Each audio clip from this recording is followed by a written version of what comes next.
cuyo nombre es Futuro de las pruebas COVID en el mundo del trabajo, está a cargo de la doctora Faisuli Barreto Gómez, médico especialista en gerencia de la seguridad y salud en el trabajo, de la Dirección Médica Nacional de Medicina del Trabajo de SYNLAB, con 8 años de experiencia en el área asistencial y administrativa del Sistema de Gestión de Seguridad y Salud en el Trabajo, y del doctor Iván Mojica, médico patólogo clínico y anatómico, gerente de innovación y centros especializados de diagnóstico SYNLAB, médico especialista en patología clínica y anatómica de la Universidad Nacional de Colombia, fellow en patología de la clínica de la Fundación Santa Fe Bogotá, magíster en administración de la Universidad de los Andes, y en la actualidad es el gerente de innovación y centros especializados del diagnóstico de grupo SYNLAB. Adelante, doctores, por favor, con su conferencia.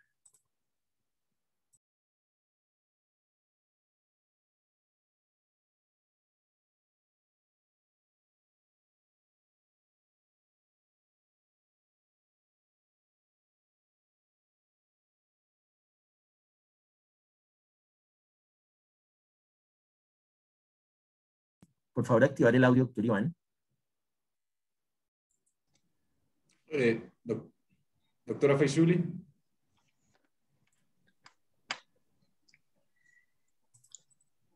Buenas noches. Es un gusto para nosotros estar acá con ustedes en representación del grupo SYNLAB, compartiendo este espacio que nos permite pues, compartir un poco de conocimiento y experiencias desde cada una de nuestras áreas. El día de hoy vamos a conversar un poco sobre las pruebas, el futuro de las pruebas diagnósticas en el contexto de COVID, más específicamente lo que nos compete con respecto a la salud ocupacional. Denme un segundo, por favor.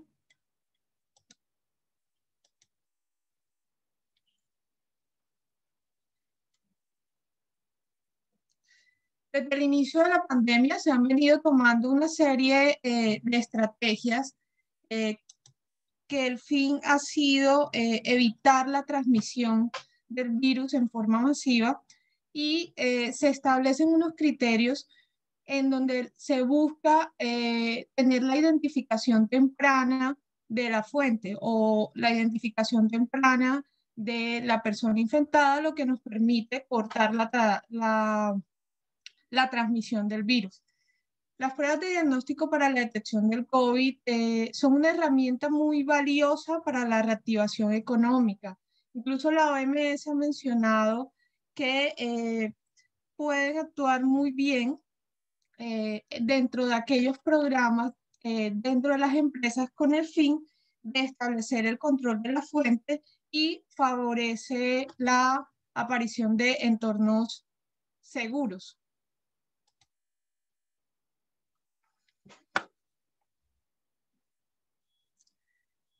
Para su aplicación es muy importante que se tenga en cuenta dentro de las empresas que se debe tener 3 dimensiones básicas. Inicialmente, la parte regulatoria es muy importante porque permite a las empresas identificar la utilidad que tiene para estas dentro de sus programas de medicina preventiva. Recientemente se emitió la circular 022, donde explícitamente se indica que la no exigencia de las pruebas COVID por parte de los empleadores a trabajadores o aspirantes a un puesto de trabajo. Es decir, no puede ser usada de manera obligatoria para el ingreso a laborar o la permanencia de estos trabajadores en sus sitios de trabajo, basándose en un principio de igualdad y evitando todas aquellas acciones que puedan vulnerar este principio dentro de los trabajadores. Otra de los puntos que es importante tocar en estas 3 dimensiones son los requerimientos relativos a la protección de datos del trabajador. Es muy importante tener en cuenta que el trabajador debe primar el derecho a la intimidad del trabajador. Y esta información o los sistemas de vigilancia de salud no pueden ser utilizados con fines discriminatorios o fines que puedan perjudicar los intereses del trabajador.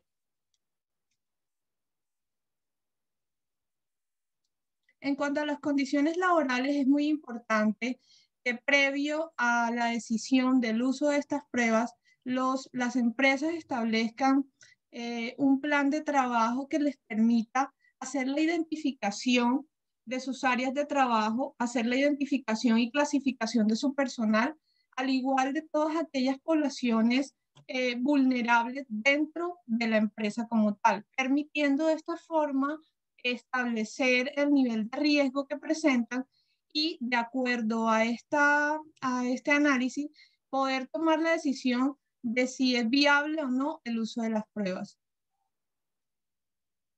En este sentido, lo más importante es que el trabajador, la empresa, pueda tener dos objetivos básicos para la implementación del uso de las pruebas y son principalmente prevenir situaciones de riesgo de contagio intralaboral y la vigilancia de las condiciones de salud de los trabajadores, pues los cuales están enmarcados dentro de los criterios básicos, de los principios básicos de todos los sistemas de vigilancia de seguridad y salud en el trabajo de las empresas, con el fin de identificar los riesgos y minimizar los factores.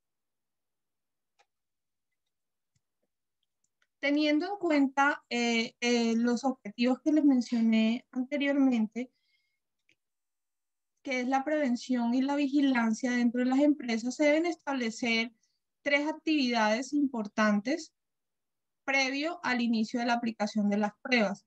Muy importante es realizar la actualización del sistema de gestión de seguridad y salud en el trabajo de la compañía, y se debe tener muy en cuenta que es importante incluir el riesgo biológico en este momento como riesgo prioritario en todos los sectores de las empresas.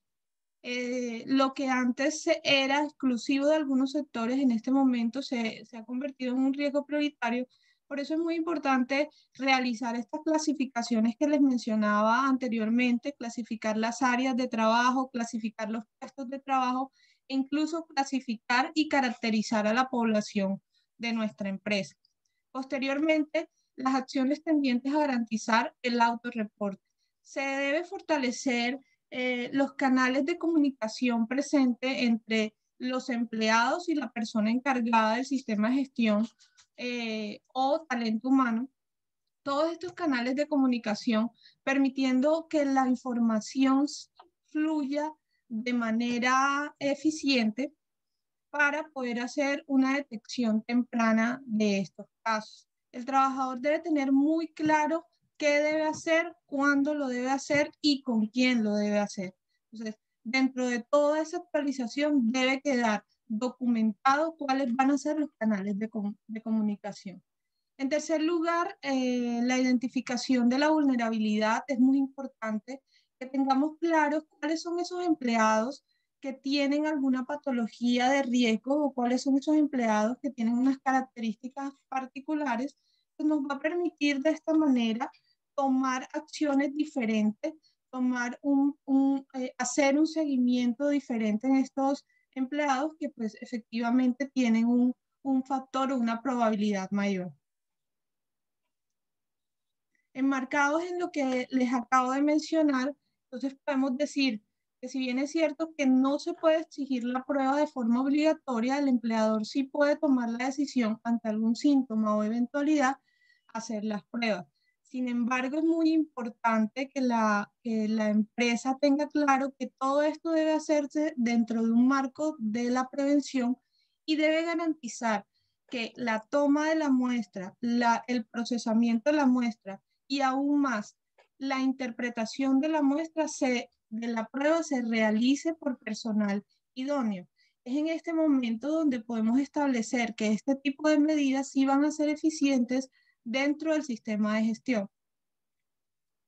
Existen muchas estrategias que ha ideado el gobierno que han permitido evitar o hacer la identificación masiva. Dentro de estas estrategias, como lo mencionaba la doctora anteriormente, está la estrategia PAS, que lo que busca finalmente es realizar un aumento en la toma de muestras, un aumento en el rastreo, es decir, poder establecer y poder identificar de forma más amplia los contactos y hacer un aislamiento preventivo, hacer un aislamiento selectivo y sostenible de esos casos identificados. Como mencionábamos anteriormente, existen en este momento disponibles 3 tipos de pruebas. En el ámbito laboral, cuando al tomar la decisión de qué prueba vamos a usar y de qué prueba realmente nos va a dar información que nos aporte valor al sistema, debemos tener muy en cuenta la especificidad y sensibilidad de la prueba. Como lo explicó ampliamente la doctora en su intervención anterior, debemos buscar pruebas que nos permitan tener una seguridad de la identificación de la fuente. Para este caso, en el ámbito laboral está muy recomendado es hacer las pruebas de PCR y detección de antígenos. El tema de los anticuerpos ha sido un tema bastante complejo dentro de las empresas porque obviamente ser un recurso más económico, las empresas han tomado esta prueba como una prueba diagnóstica y pues, como todos lo sabemos no lo es. Entonces esto hace que se preste un poco a confusiones en la toma de decisiones que se hace ante una prueba de esta negativa y lo que favorece a que el círculo de contagio dentro de las empresas no pueda ser cortado desde el inicio. Existen varias estrategias de seguimiento.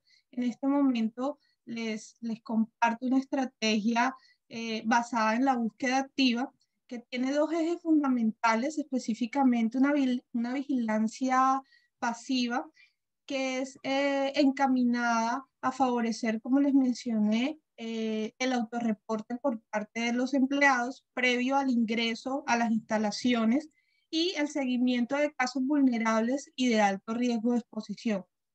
La otra estrategia o el otro eje es la vigilancia activa, que se hace un rastreo de los contactos confirmados o de los casos probables y los casos estrechos dentro de nuestros centros de trabajo.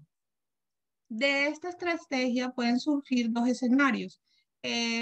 Pues va dirigido al trabajador sintomático y el trabajador asintomático. En ambos escenarios, la ruta a seguir es el aislamiento preventivo del trabajador. Se debe indicar que debe reportar el caso a su EPS. Como empresa o como responsables del sistema de gestión dentro de las empresas, nosotros no podemos asumir el manejo de estos colaboradores, porque obviamente tienen su EPS, que es a quien corresponde hacer todo el manejo terapéutico en caso de que la prueba esté positiva. Y finalmente, pues las pruebas de laboratorio, que es las que nos van a definir en qué momento se puede hacer el reintegro seguro de estos colaboradores a los centros de trabajo. Finalmente, para concluir, les quería comentar que cumpliendo con el marco normativo actual, las pruebas pueden aplicarse en el ámbito laboral bajo una política de medidas de prevención de riesgos laborales como acciones para evitar a la empresa evitar la propagación de la pandemia dentro de la empresa. Es muy importante tener en cuenta que cuando ya se toma la decisión de la toma de la muestra dentro de la empresa va a asumir esta responsabilidad, se deben tener tres pilares importantes que son el consentimiento expreso del trabajador, es decir, el trabajador se puede negar a la toma de la muestra por la razón que él considere, la protección de los datos que deben ser tenidos bajo un marco de transparencia, limitación de la finalidad y la exactitud de los resultados y la proporcionalidad de la medida. Es en esta parte donde entramos nosotros los médicos laborales o médicos ocupacionales a tener una intervención muy importante dentro de las empresas, porque finalmente si la empresa va a realizar una inversión en este tipo de pruebas, lo que requiere es que tenga personal idóneo que lo ayude dentro de la escogencia de la prueba y adicionalmente que lo pueda ayudar a hacer la interpretación de la prueba. porque si no, pues se descontextualiza totalmente el valor real que aporta hacer la prueba dentro de los ámbitos laborales. Adelante, doctor. Muchas gracias, doctora Faisule. Si puedes dar la siguiente diapositiva.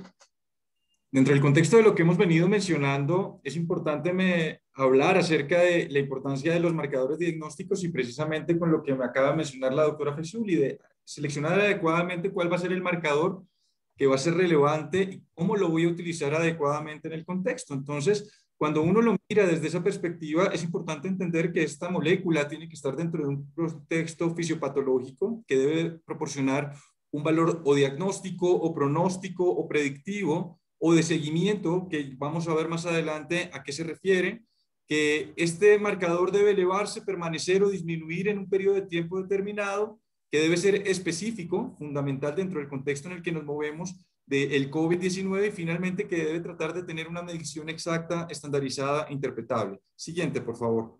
Y eso es importantísimo cuando nosotros lo vemos, siguiente, en el contexto de las pruebas diagnósticas. No me voy a detener a hablar de sensibilidad, especificidad y los valores predictivos que ya la doctora Alexandra lo mencionó muy bien, pero algo que quiero mencionar que es importante al respecto es que las pacientes, cuando nosotros aplicamos una prueba, idealmente en el contexto laboral deberíamos tener la tranquilidad de que si es un resultado negativo, lo más probable es que el paciente no tiene la enfermedad, y que si llega a salir un resultado positivo, lo más probable es que sí lo tiene. Y ahí es donde viene el valor de las pruebas diagnósticas. Y en ese sentido es lo que ha venido ocurriendo en el transcurso del último año y medio, en donde durante los primeros años llevamos a unos pacientes en cuarentena, en donde tuvimos 2 picos epidemiológicos y se inició el proceso de reintegración laboral lentamente. En esos escenarios hemos utilizado las pruebas diagnósticas, las que hemos hablado, las pruebas de PCR, que es el gold standard que hemos utilizado, los inmunoensayos y las pruebas de flujo lateral para poder hacer la identificación de anticuerpos, que ya hemos visto han tenido sus pros, sus contras en el transcurso de este tiempo, y las pruebas de antígeno que también se utilizaron de una forma rápida, que se siguen utilizando de una forma interesante, pero que también tienen unas limitaciones y donde su utilidad principal se encuentra en los pacientes sintomáticos. La pregunta es, ¿cómo hicimos todo ese proceso de reintegración desde el año anterior y actualmente cómo nos encontramos? Siguiente. Es importante mencionar que para garantizar un regreso seguro al trabajo, pues necesariamente tenemos que articular la historia clínica, los factores de riesgo con las pruebas diagnósticas. Y en ese sentido, uno de los puntos claves que se desarrollaron al inicio fue desarrollar una serie de algoritmos basados en el riesgo de cada trabajador y en las características clínicas de estas pruebas. Siguiente. Lo que hicimos inicialmente fue tratar de hacer una identificación de aquellos pacientes que, de acuerdo a las características de su actividad laboral, podían tener un riesgo incrementado por tener una cercanía entre ellos o que podrían tener algún alto riesgo de contagio, alinearlo con aquellas necesidades o aquellas situaciones clínicas que llevaban a que estos pacientes tuvieran ciertos factores de riesgo, y con esto, sumado a la utilidad de una PCR, una prueba de antígeno y las pruebas de anticuerpo, tratar de establecer una serie de algoritmos en los cuales pudiéramos tratar de hacer una especie de pesquisa, de manera tal que pudiéramos identificar principalmente a los pacientes que son de alto riesgo y que tuvieran algunos síntomas. Algún ejemplo fue, por ejemplo, con los trabajadores de la salud y que estaban en la primera línea de atención, tratar de utilizar la PCR y los anticuerpos de primera generación con una frecuencia de 14 días para tratar de identificar quién de ellos podría ser un foco de transmisión y tratar de aplicar la estrategia adecuada. Siguiente. Por favor. El anterior. Pero en este momento ya nos encontramos, el anterior, por favor. En este momento ya nos encontramos en un momento donde los pacientes, la anterior, por favor. Nos encontramos en un momento en donde los pacientes ya se encuentran no solamente mucho más informados, sino que también hemos entrado en una fase de vacunación, lo cual también cambia completamente el escenario y donde necesariamente tenemos que seguir teniendo unos enfoques diferentes dentro de las tecnologías de diagnóstico para COVID-19, de manera que nos permitan continuar haciendo una identificación temprana, poder maximizar la eficiencia, en lo cual lo que buscamos es aumentar la cobertura sin afectar la sensibilidad y que adicionalmente nos permitan disminuir los costos del diagnóstico y posiblemente de un tamizaje, aun cuando la palabra tamizaje en este escenario puede llegar a ser controvertido, que nos permitan facilitar el acceso a las pruebas, porque aun cuando hemos logrado aumentar cada vez más el número de pruebas que hacemos, todavía debemos hacer un incremento en el acceso a estas pruebas, facilitar la toma de las muestras, que es uno de los puntos relevantes porque tal vez esta puede convertirse en una barrera para poder acceder a las pruebas y finalmente evaluar la inmunización post vacunación. Siguiente, por favor. Entonces, una de las primeras estrategias que permiten incrementar el acceso y que plantear la sensibilidad es utilizar pool de screening con PCR. ¿Qué significa esto? Es tomar muestras de diferentes pacientes, unificarlos y correr en una sola muestra, en una sola corrida de PCR, estos resultados. De manera tal que si tú tienes un resultado negativo, vas a tener la tranquilidad de que todas las pruebas son negativas y si un resultado es positivo, tendrás que realizar una prueba individual para cada una de las muestras de ADN. ¿Esto qué ventajas nos trae? Nos permite a nosotros incrementar el volumen de proceso, en segundo lugar, reducir el número de pruebas que se tienen que realizar y finalmente, si tú tienes una baja prevalencia, posiblemente vas a encontrar un escenario de costo-efectividad en los procesos de implementación y de hacer el seguimiento. El Instituto Nacional de Salud, dentro de sus protocolos, en conjunto con el Grupo Sura, hace algunos meses publicaron un protocolo en el cual se identificaba que este tipo de estrategias es bastante útil y sobre todo cuando se tienen prevalencias menores al 5%. Y en ese sentido se recomienda en aquellos grupos que son asintomáticos, como en el caso de los escenarios laborales, o en algunos conglomerados numerosos, en la búsqueda activa de casos y en grupos centinelas, lo cual lleva a que pueda llegar a ser relevante como una estrategia para la identificación de pacientes y por lo tanto de las estrategias de detección, seguimiento y aislamiento. Siguiente, por favor. Para poder hacer esa identificación, pues se tienen una serie de modelos matemáticos. En esta diapositiva lo más relevante es mostrar que, digamos que para un rango de entre 1 y 5% de prevalencia, lo ideal es poder tomar muestras hasta de 5 pacientes en un solo pool y existen algunos otros escenarios que necesariamente deben tener prevalencias muy bajas. Una de las inquietudes que podría quedar para la implementación de esta estrategia es que en este momento nos encontramos con una prevalencia que es muchísimo más alta, pero posiblemente cuando lleguemos a estos rangos es una muy buena oportunidad para poder ingresar en este tipo de modelos. Siguiente. En el escenario del grupo SYNLAB hemos realizado un escenario de concordancia con el propósito de evaluar este proceso y donde encontramos que dentro de un total de 33 muestras que realizamos, en aquellas en las cuales tienen un ciclo de amplificación temprano que podría correlacionarse con el hecho de tener cargas virales elevadas, efectivamente un pool de 3 o de 5 muestras podría llegar a tener una utilidad significativa porque su concordancia es bastante alta y algo que es más relevante es que al final en este tipo de pacientes, pues los resultados que obtuvimos se correlacionaban adecuadamente con la literatura, lo cual nos habla que pues, el protocolo implementado, que está en línea con lo propuesto por el Instituto Nacional de Salud, funciona y que sin duda puede ser una estrategia bastante útil. Siguiente, por favor.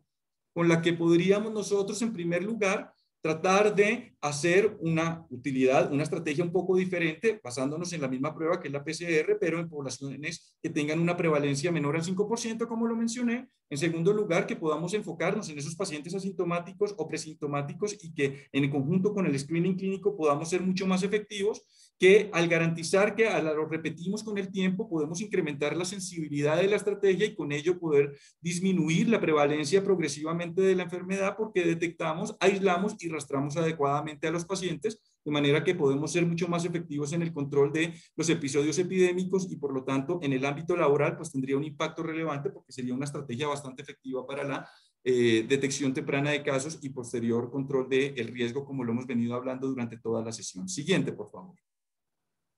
En segundo lugar, siguiente, aparecen las pruebas de POCT y otras alternativas en tecnologías para poder facilitar el acceso, disminuir los tiempos de respuesta y por lo tanto facilitar la toma de decisiones. Siguiente.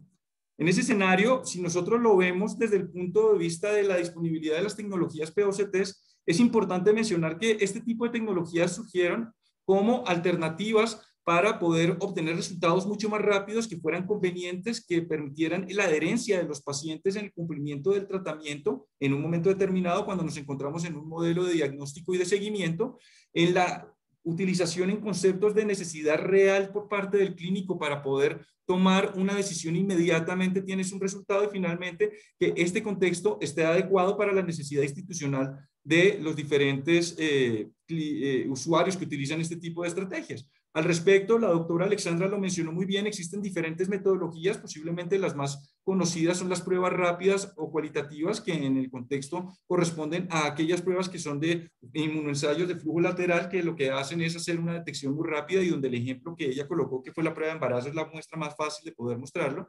Y algunos métodos cuantitativos que efectivamente permiten no solamente conocer curvas de rendimiento, sino también resultados cuantificables y que permiten hacer una detención siguiente.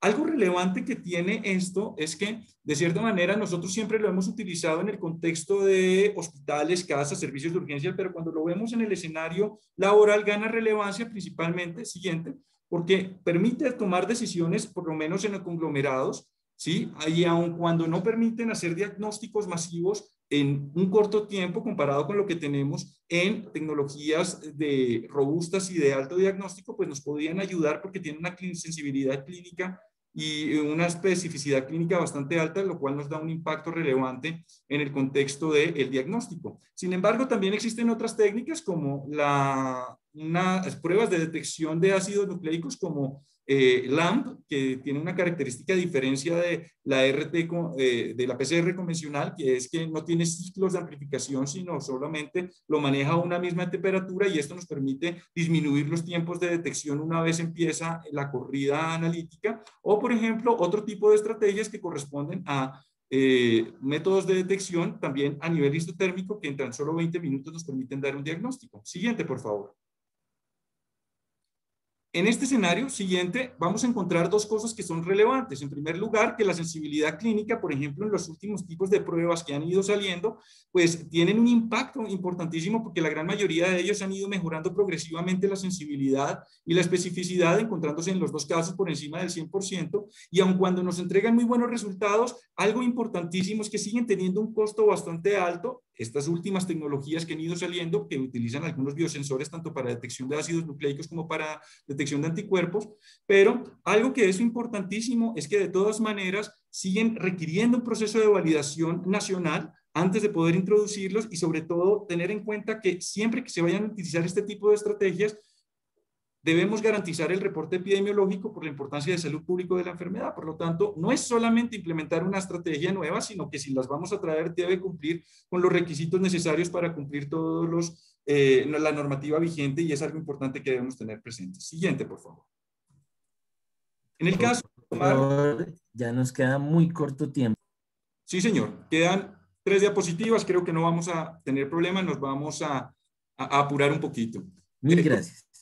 Con respecto a las tomas de muestras, siguiente, por favor. Las muestras de saliva ganan relevancia en el sentido de que se ha podido estandarizar este tipo de técnicas en las mismas plataformas de detección de pruebas de PCR, y a diferencia de lo que tenemos actualmente con los hisopos, nos permitan reducir la exposición para los trabajadores de la salud, lo cual hace que también podamos disminuir o cortar la cadena de transmisión en términos laborales en este grupo de trabajadores.